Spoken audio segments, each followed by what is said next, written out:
الحمد لله رب العالمين والصلاة والسلام على أشرف الأنبياء والمرسلين وعلى آله وصحبه أجمعين. رب اشرح لي صدري ويسر لي أمري واحلل عقدة من لساني يفقه قولي. السلام عليكم ورحمة الله وبركاته. Everybody, welcome to the class. It's a very unusual class. Usually I will be able to see my students, at least, but alhamdulillah, we try our best. Inshallah, we ask Allah for the barakah that we will benefit from the classes that we attend, and Allah purify our intention to seek and to learn knowledge about our religion. Ameen.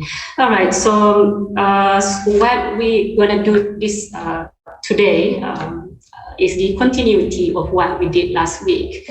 Alhamdulillah, last week I hope that I am clear. Like my audio is clear. Like you can hear me well. Clear, Dr. Norbani. Okay, all right.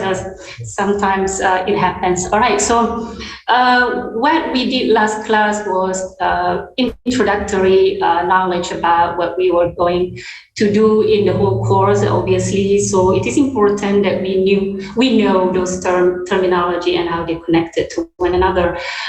For this week, inshallah, we are going to look at the history of the preservation and the compilation of the Quran. Now we ask ourselves before we start, we want to learn historically. This is documented history, so it is an established history. That how did the Quran come into being the way it is today, in the sense that, we call today mushaf. Mushaf is like the Quran, like when we want to touch the Quran, we have wudu for it, right? So we need to go back to the history. Bear with me, a little bit technical, but it will help us to understand how far the Sahaba, the Prophet himself, ﷺ, took the initiative to make sure that the Quran was preserved, protected, in a way that the Quran was given to the Prophet ﷺ. I mean, what I mean here is that the authenticity is preserved and protected. Right? So, in other words, it helps us to understand that the Quran we recite today in our mushaf. Alhamdulillah, if some of us here are memorizers of the Quran, but many of us recite the Quran in mushaf. So this Quran in mushaf today that we read, we believe, of course, this is also part of our belief, that it's the original, the authentic words of Allah subhanahu wa ta'ala. So we want to learn about this aspect. So I will share my screen right now.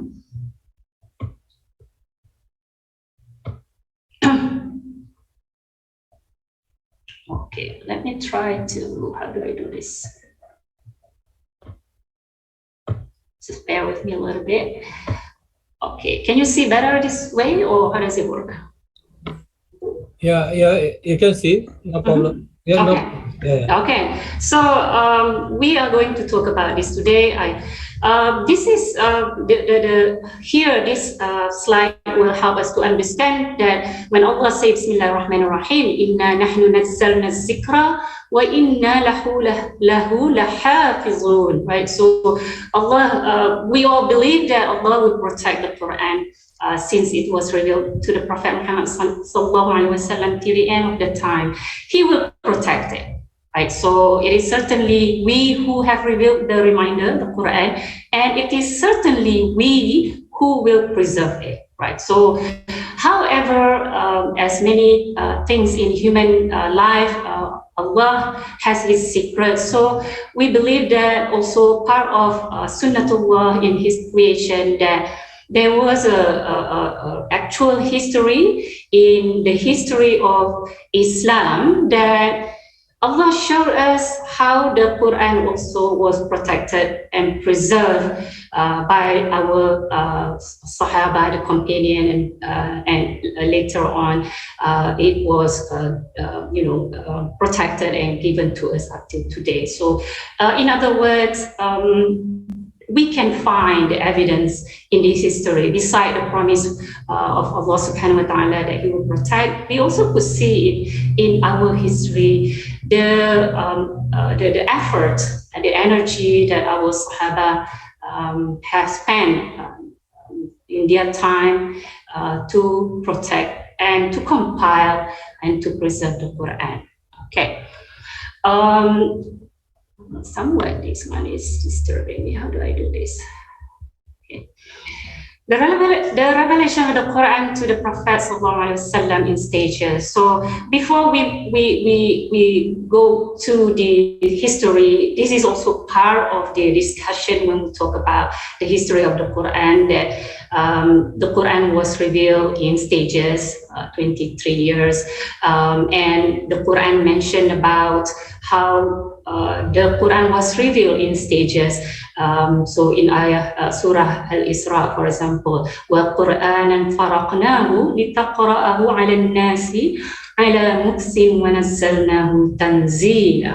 Right. So the Quran that we give you in portions, right? Portion, faraqnahu, litaqra'ahu, so that you, Prophet, will read to the people in stages. Ala muksin wa nazzalnahu tanzila. And this is another ayah. Inna nahnu nazzalna alayka al-Qur'an tanzila. Right. So we have revealed to you the Quran tanzila in the portions of revelations, right? So, and another ayah say,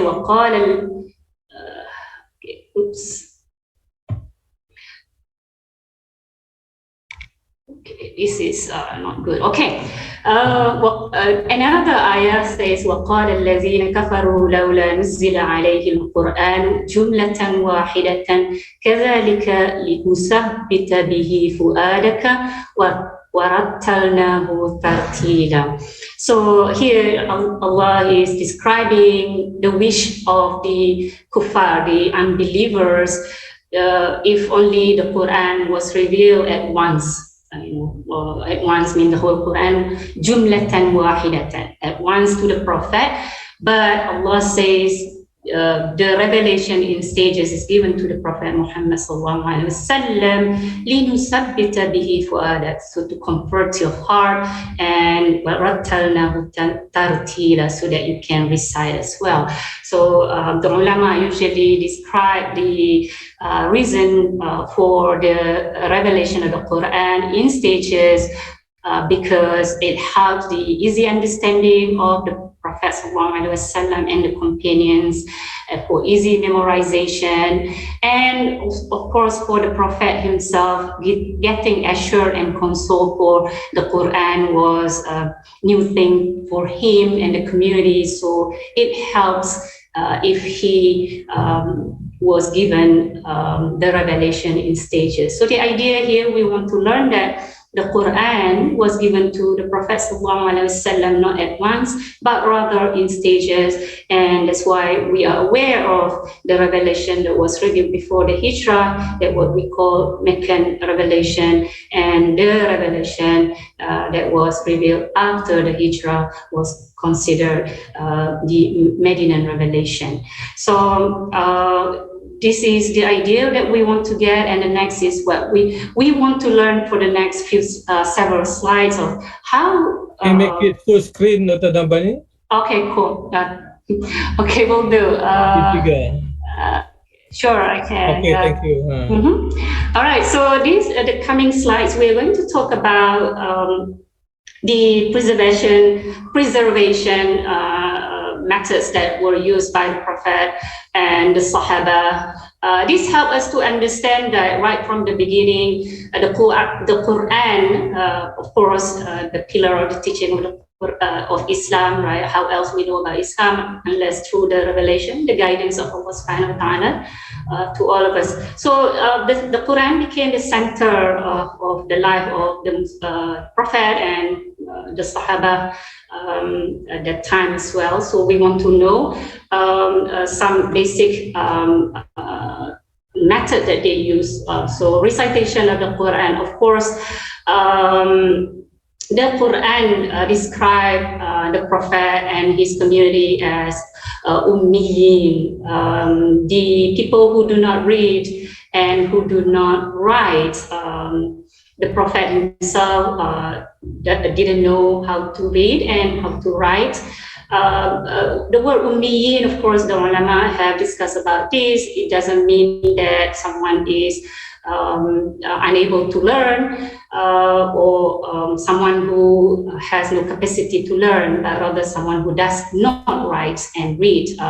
And also the community of that time, I hope you are familiar with the history of the community of the Prophet before the coming of Islam, how the knowledge is retained in their memory, right? So they do not read, they do not write, but the way they preserve the tradition and culture and knowledge is through memorization.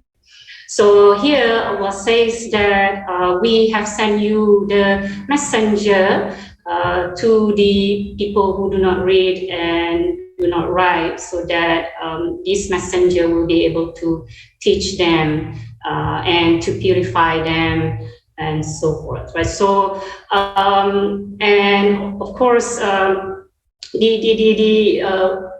subhanahu wa ta'ala mentioned that this is the community where the Quran was revealed to. And what it does, what did the Prophet and the Sahaba did? Usually, the Prophet would recite the Quran in salah, in prayers, or he would recite that in his khutbah, in sermon, right? So this is how people learn about the Quran. This is how the Prophet introduced the verses that were given to him and the surahs and the ayahs that were given to him. So there is the Prophet, of course, the one who was given the revelation, and he taught them, he taught the Sahaba the Quran. Yeah? A companion, Hisham. So we're going to see the testimony or report from the companions.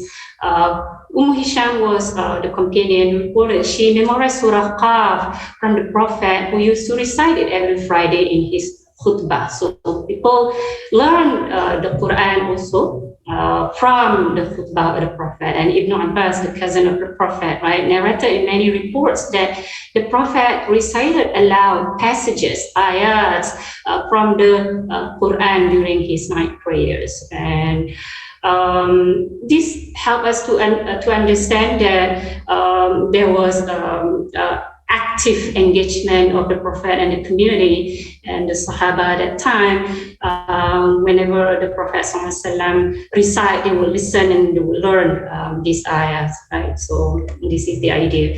And the Prophet also made sure that not only the people around him who had the access to learning the Quran from him directly, to recite the Quran directly from him, but he also made sure that others who had no opportunity to be with him to also have access to the Quran. So before the revelation, before the migration, before the hijrah, the Prophet will recite the Quran to the new convert, right? So he would make sure that these new converts will receive the Quran, and he would send a teacher to teach the Quran for the Medinian people, because those were also the convert, and from Mecca he would send teachers to teach them. And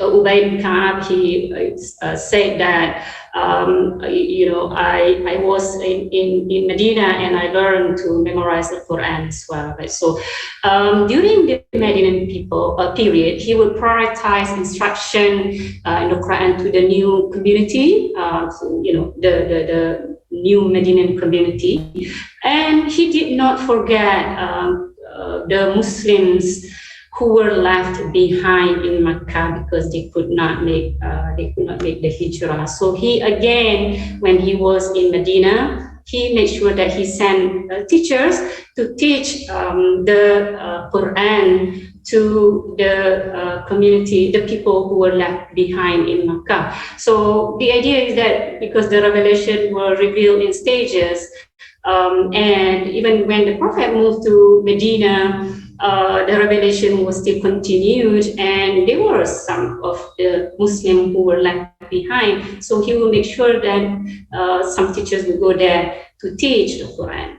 Okay, so also he made sure that in his masjid there are active learning of the Quran and recitation, because this is the religion of Islam, right? So so the activity in the mosque was pretty much alive when it comes to the recitation of the Quran, learning about Islam and so forth, to the point that the Prophet reminded them to lower their voice so that they do not disturb one another for fear of mixing up, right? So we would imagine the Prophet and his community was very active in teaching and learning the Quran and recitation. So we cannot, of course, when we talk about teaching and learning the Quran, we talk about recitation and the proper recitation. And of course, the Prophet is the best teacher of the Quran, so they learn from him, and so they also teach one another, and this is the idea, right? So some Sahaba, there were some reports that we learned, the Prophet himself encouraged these individuals to learn the Quran. For example, Ubay bin Ka'b, right? So he said that to Ubay, God has commanded me to recite the Quran. When the Prophet said to Ubay, God has asked you to recite the Quran to me. And then Ubay said, God mentioned my name to you, and the Prophet said, God has mentioned your name to me. Of course, this hadith, we can understand many aspects of it. For example, the closeness between the Prophet and Ubay, one of the Sahaba, right, major Sahaba, and also about the encouragement of the Prophet to companions around him, that he would love to hear their recitation as well. So we learn from this as well that when it comes to learning, this is not only about the Quran. I personally believe that anything that we learn, we have to have the interaction in the sense that checking and verification. So here, indirectly, the Prophet would want to listen the recitation of Ubay. Of course, this is part of the inspiration from Allah Subhanahu wa Taala to the Prophet, but also it teaches us that the Prophet, the teacher, right, of the Quran, wanted to learn to hear from his student. Right, so of course we would imagine that Ubay wouldn't make mistake here, but should this is theoretical assumption. Should Ubay make mistake, the Prophet would have corrected him. Right, so this is the moment of teaching for not only the community, for us today. That what we learn from the process is that the Prophet was the teacher of the Quran. Listen to them, teach them, listen back what they have learned as well. So Abdullah ibn Mas'ud reported the Prophet ﷺ has asked him to recite to him. When Abdullah ibn Mas'ud asked, why would a prophet, the recipient of the revelation, listen to the recitation of the Prophet? The Prophet ﷺ responded that I like to hear it from someone other than myself. Just a second, I get a message from Brother Shahan. Okay. Okay, so sometimes when you receive a message, you thought that, okay.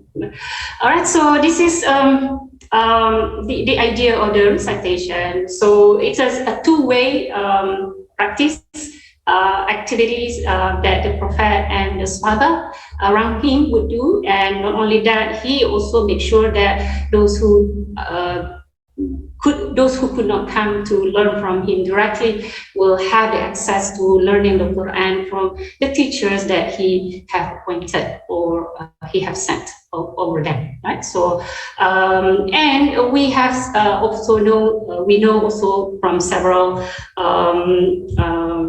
reports when the Prophet ﷺ mentioned about the merits of the recitation of the Quran, right? So this is also partly to encourage the Muslim at that time, as much as for us today, that the Quran is a book that for us, if we read, is part of ibadah. Remember, we talked about it last week, and that we are rewarded. And the Prophet mentioned, for example, read the Quran, for it will serve an intercessor for its companions on the day of judgment, right? So it helps on the day of judgment.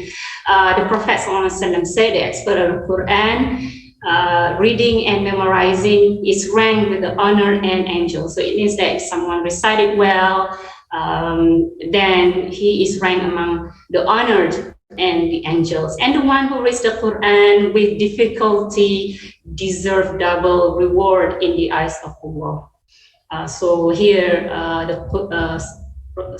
Sallallahu Alaihi Wasallam has encouraged us all to recite the Quran for the merits and the rewards that Allah has promised, inshallah. Right. So, beside the recitation of the Quran by the Prophet and by the Sahaba help us to understand. This help the transmission of the Quran, right? So it helps the transmission of the Quran, and in that way, obviously, it is recorded in the human history that the Quran was taught by the Prophet to his companion, and there was an exchange of learning, of recitation, and this is the part of the history, right? So it was recorded. All right, so here we want to learn also about the memorization of the Quran. All right, so memorization of the Quran is part of the activity, the practice for the Sahaba and as well as Sallallahu Alaihi Wasallam at that time. So the Quran mentioned about Surah Al-A'la that we will read to you. Sanuqri'uka fala tansa. So we will read to you so that you will not forget. You will not forget. Fala tansa. Right. So and in the beginning, when the Prophet Sallallahu Alaihi Wasallam was given the revelation in the beginning, the Prophet feel a lot of I do not know if this pressure is the right word. He feel that he needs to make sure that he learned the Quran to the point that he was rushing to learn and to memorize it. And the Quran mentioned this, that لا تحرك به لسانك لتعجل به. So Allah says, do not move your tongue in haste. So Inna alayna jama'hu wa Qur'an. We will make sure that we will collect it, we will give it to you, make sure that you remember it. Right. So this is these ayahs are here to let us understand the part of it, the memorization of the Prophet ﷺ, and of course, because we believe that the Quran is protected and preserved, that this is Allah's way to protect the Quran as well, that to make sure the Prophet ﷺ himself memorize it correctly in a way that is assured. And of course, he learned from the Jibril, and every year he would sit down with Jibril to recite with Jibril. And so Jibril was the teacher, the Prophet ﷺ would recite. So this is also the process. Part of our understanding is that the Prophet makes sure that his recitation, memorization is correct. And he sat down with Jibril every year in Ramadan, and he sat 2 times in the last Ramadan of his life. Yeah, so there were historical record.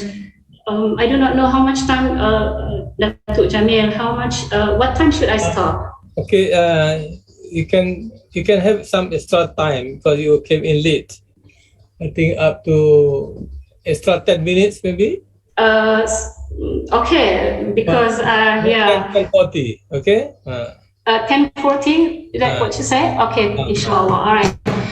So there were events in the history that were recorded, how actually to show the Quran was memorized by the Sahabas, even during the Meccan period when Islam was attacked. That basically the Muslims were attacked for their belief and for the Quran they recite. And this is one of the reports said that Abdullah ibn Mas'ud was beaten badly by the people of Quraysh when he recited Surah Ar-Rahman loudly from his memory near Kaaba, right? So he recited not from the book, rather from his memory. So the well-known memorizers among the Sahaba, Abu Bakr, Umar, Al-Khattab, Uthman ibn Affan, Ali bin Abi Talib, Abdullah ibn Mas'ud, Ubay ibn Ka'b, Zayd bin Sabit, and others, radiyallahu anhum. All right, so many Sahaba memorized the Quran. Many of them memorized the whole Quran, if not most of it, right? So if not all, most of it, that's what I meant. Right, so memorization was part of the life of the Sahaba back then. Yeah? So we wanted to understand that the Quran was also memorized. All right. So the idea of memorization, we need to understand here because we may, from time to time, get or question the ideas like how people would memorize the Quran, and this goes back to the people of that time when they preserve the knowledge through memorization. And the history of early Islam would give us the idea that before the coming of Islam, the Quraysh and the community around Kaaba, right? So they would gather in this festival of poetry recitation, and it was reported that one person would be able to recite the poetry for days and nights, or without stopping. That's what the idea is, to let us know that people retain the knowledge to memorization and memory, right? So this is the idea. So we learn about the practice of recitation and memorization of the Quran, and we also want to learn about the writing. Okay, the writing here, I think I would want to go quickly here. The writing, it was reported that the Prophet said, summoned Zayd bin Sabit to bring in the ink and the ink pot and the scapular bone, or rather we call it today pen and paper, and told him to write down the ayah of An-Nisa of 95. So what we want to learn is that the Prophet would instruct for example, in this case, Zayd bin Sabit to write down the Quran, right? So Zayd bin Sabit, of course, later on we learn is the leading figures of compilation of the Quran. He narrated that he used to write the Quran for the Prophet. So this helped us to understand that he not only write the Quran to the Prophet, the Prophet would dictate to Zayd as well. So there was a strong connection between Zayd and the Prophet in this manner, in this situation where Zayd is the one who will write the Quran. Then the Prophet would ask Zayd to read it back. So this is also the process where there is a process of verification from the Prophet. You know, I want you to write this down, and please read to me what you wrote, so that the Prophet would understand or would know, what they wrote. So this is the idea. So these are the famous scribes, the people who write the Quran, right? The four caliphs, Zaid bin Thabit, Muawiyah bin Abi Sufyan, and others. And you can see here the materials, either animal skins, animal shoulder blade, stone tablets, date palm leaf, of course. This is the idea, right? So let's say also we want to understand that not only that the Prophet instructs some Sahaba to write it down, but also the Quran mentioned as well in this Surah Al-Waqi'ah, لا يمسه إلا المطهرون. Do not touch the Quran except those who are in a state of purity. So touching means something physical, something that, what is written, right? So this is the idea that even in the Quran mentioned about, when we mention if memorization in the heart, then it's no point of mentioning touching. Right? So the Prophet ﷺ said, do not write anything from me except the Quran. So this is another example and evidence that the Quran was, from the very beginning, was written. The Prophet prohibited the companions from traveling to the enemy territory with the copies of the Quran for fear of getting into the hands of the enemies and be respected. Right? So this is to show to us in history, the Prophet even acknowledged about the writing of the Quran. So here is what I want you to pay attention, or I hope, okay, stay there. Okay, there was no compilation of the Quran in one book during the lifetime of the Prophet. Okay, this is the idea. He did not command the companions to do so, but he made sure that the Quran was written down in its totality, but he did not order it to be compiled between two covers, which later on we'll see when the Sahaba were trying to understand, should we do it or we shouldn't do it. The entire Quran existed in the form of scattered, loose fragments owned by different people. So when we mentioned about the Quran was written during the Prophet ﷺ time, it was not compiled in a single book that we imagine today, but rather in loose papers, loose fragments, and they belong to individuals who wrote, because remember, not everyone could write it. But at the same time, we must remember that the Sahaba who learned the recitation from the Quran, the Prophet, recited and memorized the Quran the way the Prophet ﷺ taught them. Right? So in their hearts, the Quran is already there, and however, the Quran remained in loose fragments when the Prophet ﷺ passed. So the reason for this is why was not the Prophet himself compiling the Quran, we make sure that it's easy for the succeeding generation, just one copy, but it didn't happen that way. So because the revelation continued to be revealed to the Prophet, and until 9 days before his passing, sallallahu alaihi wasallam, right? So it was too soon between the last revelation and the passing of the Prophet, sallallahu alaihi wasallam. Therefore, the scholars usually argued that it was not possible to put the Quran in one complete mushaf. So it's also that no fear of being lost, because the Quran was memorized in the hearts of the Qur'an, we call it Qur'an, the memorizers, right? So even though there was no, there were only loose fragments of the written Quran, but in the hearts of the memorizers, the Quran was already completed when the Prophet ﷺ passed, right? So this is the idea. Now, when we talk about the compilation during the time of Khalif Abu Bakr radiallahu anhu,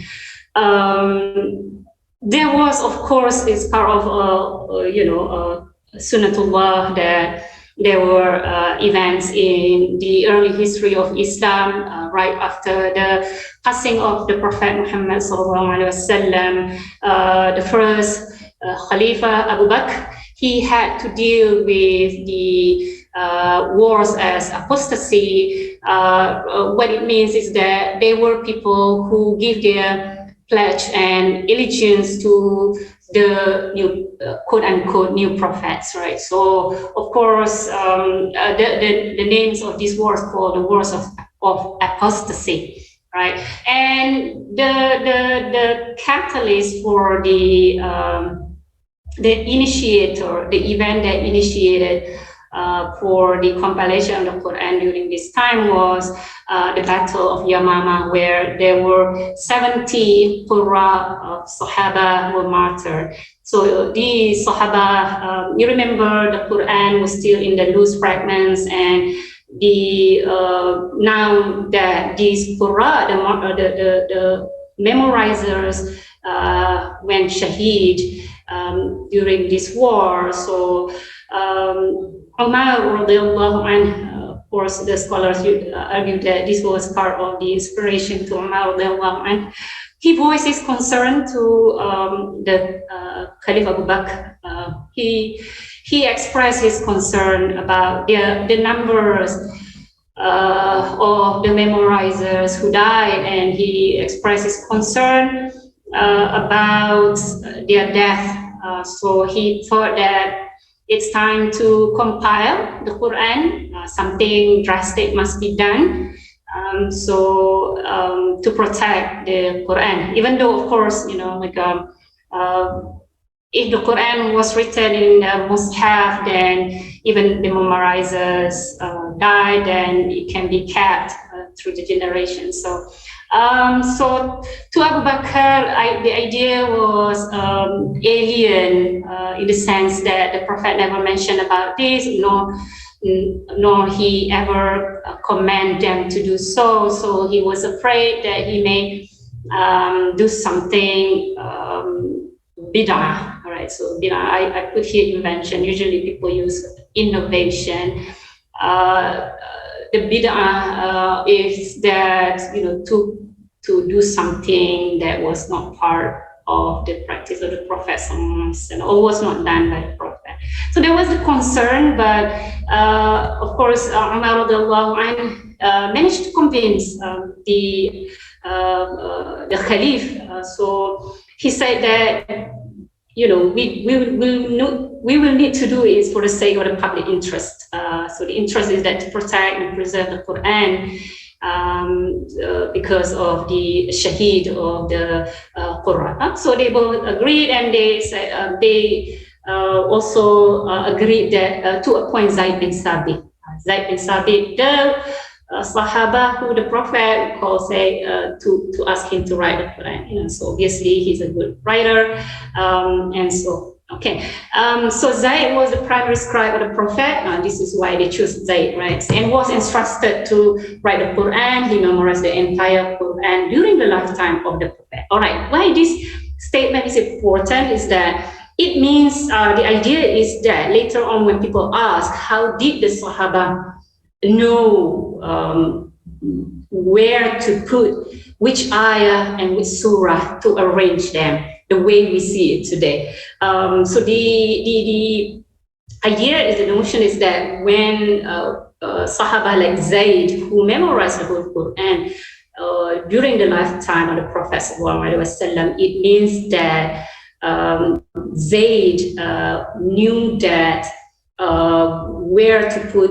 the ayah, which surah to put first, and so forth. This is regarding the arrangement of the ayah and the surah of the Quran, right? So, and Zayd also witnessed the last recitation of the Prophet with Jibril before his passing, right? So Zayd is considered among the companion to go to when it comes to not only memorization but also writing of the Quran, but his close proximity with the Prophet ﷺ. Right, so that's how did they do it during this time? Is that Umar radiallahu anhu announced that whoever has learned any Quran from the Prophet, then let him bring it forth, right? So Umar was also reported to have said that no document or written Quran would be accepted unless two witnesses substantiated its veracity. So it means that someone who knows the Quran bring it forth, but bring also two witnesses. This is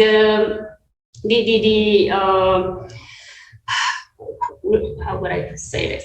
The idea is to make sure that someone who say that I have a Quran here, to have the witnesses that this is what I wrote, and also Zaid also required a submission of written part of the Quran be corroborated by two other memorizers, and that these were written under the direct supervision of the Prophet. Not only that, they have the one who submitted the loose fragments of the Quran will have to bring the two witnesses, but also they must testify that they wrote under the direct supervision of the Prophet ﷺ. So this is to make sure that the writing was monitored and supervised, right? So this is the idea.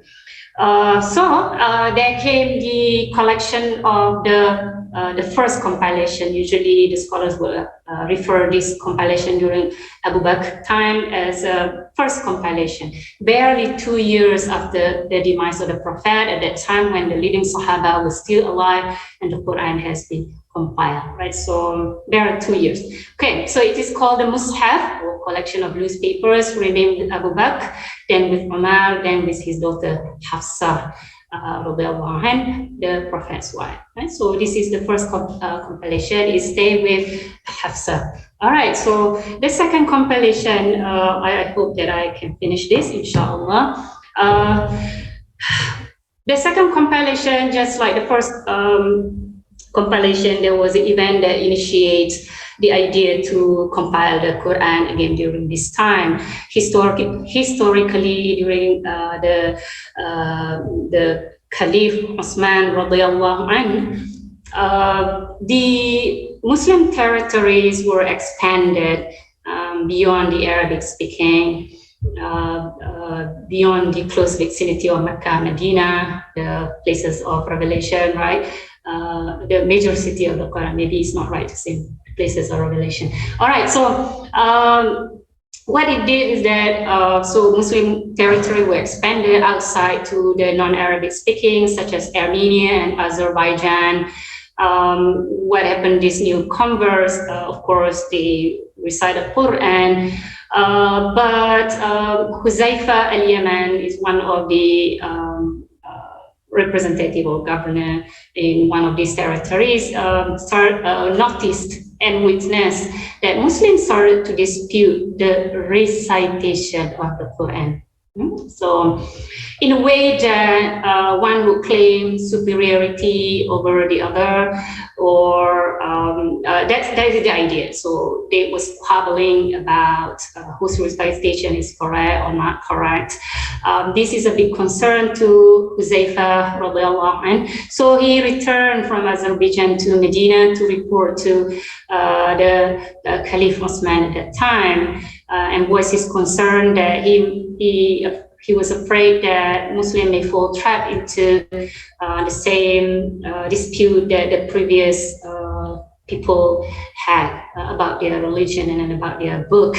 So that is the idea. So now that recitation became an issue, so what the Caliph had to do is that, of course, this is after the consultation with the companions, they decided that Caliph Osman radiallahu anhu, he ordered the official copies of the Quran should be written and sent to all the provinces, and all other copies be destroyed, so the Ummah would have one standard Quran.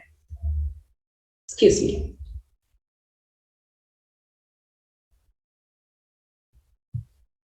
So the standard version would serve to unite the Muslim upon one recitation. Yes. So the idea here, the Muslims started to dispute the recitations. Of course, this will lead to the main concern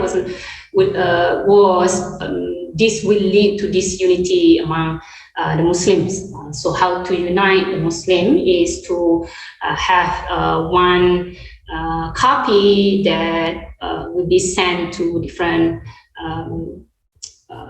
to each province, so for the reference. Okay, so Osman radiallahu anh requested a copy of the Quran that Hafsa radiallahu anh had, right? So remember, this is the copy that they did during the time of Abu Bakr, and now stayed with Hafsa. So again, Zayd bin Thabit, Abdullah ibn Zubayr, Sa'id ibn al-As, and Abdullah al-Harith. So the three last Sahaba, they were from the Quraysh tribe, right? So Zayd is from Medina, of course.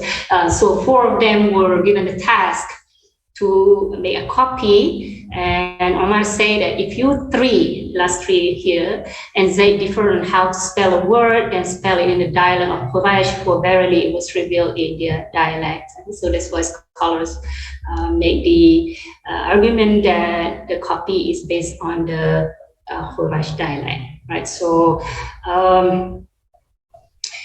then Osman sent a copy to each province, and we conclude this. Okay, all right, inshallah, yes, thank you. Then Osman sent a copy to each province in order of the copies to be burned. He also sent Quranic reciters to each province to teach recitation of the Quran. This compilation, the second compilation, help us to understand that it was done 20 years after the demise of the Prophet. So it is basically rewriting of Abu Bakr, Mus'haf in the writing style of Quraysh.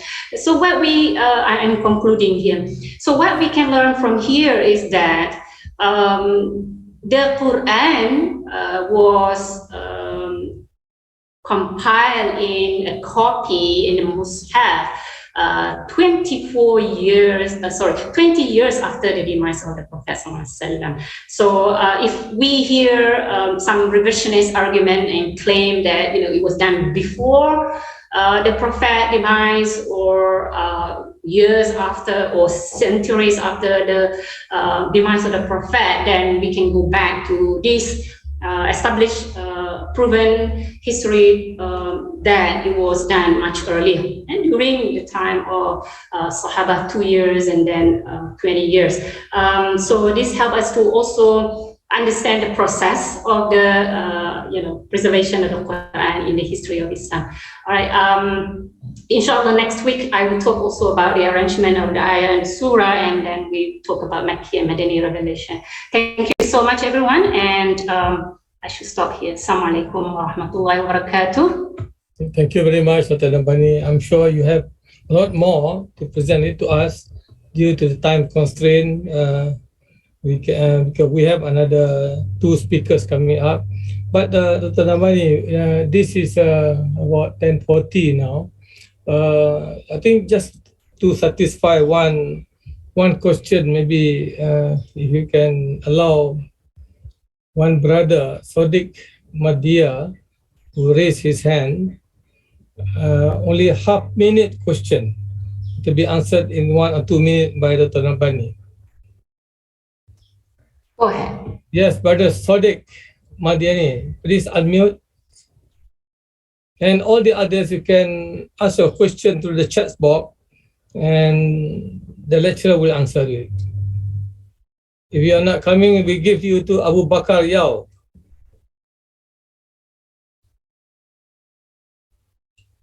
Only one question. If not, then we move to Iswala Hassan. MashaAllah. Because they are not able to unmute. Yeah, no problem. I think I saw some question here, Dato', yeah? So, for example, how do they know which ayats and which surah to put in where and what, right? So here we are going to talk about it next week, inshallah, because it requires a little bit of explanation. But thank you for the curiosity. Of course, we are excited to learn about the Quran. And as the Quran has reminded the Prophet to go slow and sure about reading and learning about the Quran, we also should take our time and learn, and inshallah be patient. Yeah, I appreciate the question. Okay, I can ask the team of four. Apart from the Mus'haf, do we have other versions? Because versions like of course, I'm sure I cannot go back to the chat, but I would always notice the last question, like do we have other versions? Because some claim they have that. It is not version, but rather we call it qira'at, the recitations. There are 7 recitation or 10 recitation even. What it means is that the Quran was recited, not the whole Quran recited differently by the Prophet. Sometimes the change or the difference may be in just a letter or even the vowel. I'm sure you, because we are familiar with the tajweed, let's say, ma, right? Like mad, like ma, and ma. So just fatha or mad, right? So even in the context of Surah Al-Fatiha, let's say Malik Yawmiddin, it is a correct recitation. And I think most of us are familiar with Malik Yawmiddin, right? So even in the context of this ma or either ma, short or long, the meaning is not how you say, significantly different. Maliki means the dominion of the day of judgment. Maliki, the honor or the Yawmiddin, right? So this is the idea. I think Dato is going forward, or